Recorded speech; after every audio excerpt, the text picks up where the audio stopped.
Hi everyone, welcome back to another video from Tech Basics. In this episode, we will be learning how to change language on your BiliBili account.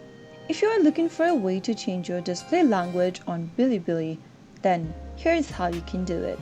Start off by opening up a web browser and typing in bilibili.tv in the URL box. Doing so will take you to the official website for BiliBili.